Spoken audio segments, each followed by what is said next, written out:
characters that were each sold separately.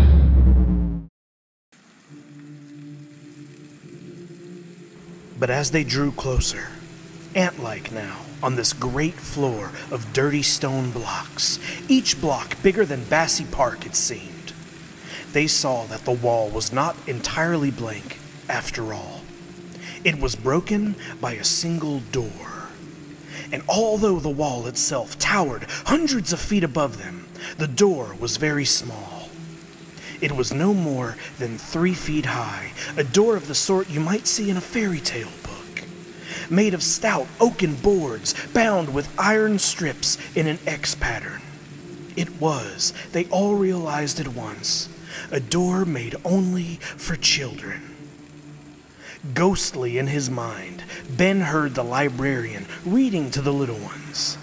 "Who is that trip-trapping upon my bridge?" The children leaned forward, all the old fascination glistening in their eyes. Will the monster be bested, or will it feed?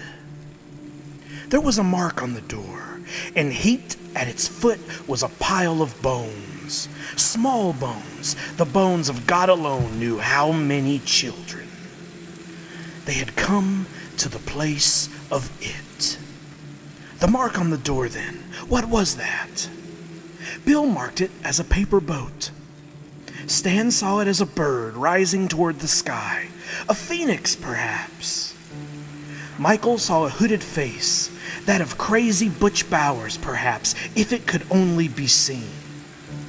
Richie saw 2 eyes behind a pair of spectacles. Beverly saw a hand doubled up into a fist. Eddie believed it to be the face of the leper. All sunken eyes and wrinkled, snarling mouth. All disease, all sickness was stamped into that face.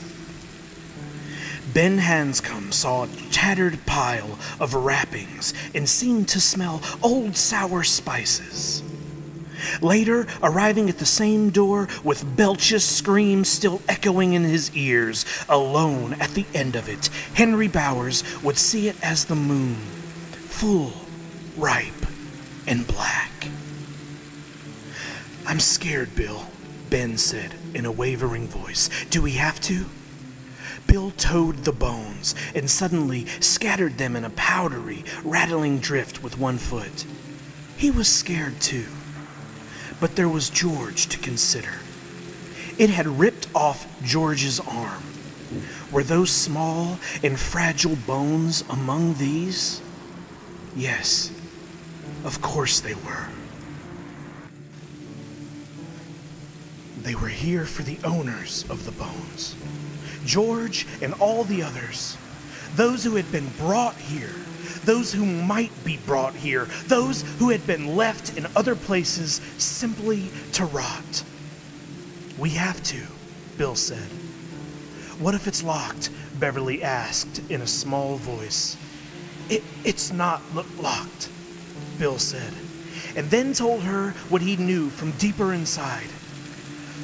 Places like this are never locked."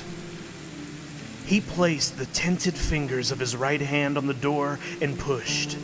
It swung open on a flood of sick yellow-green light.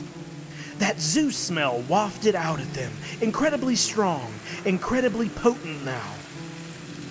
One by one, they passed through the fairy tale door and into the lair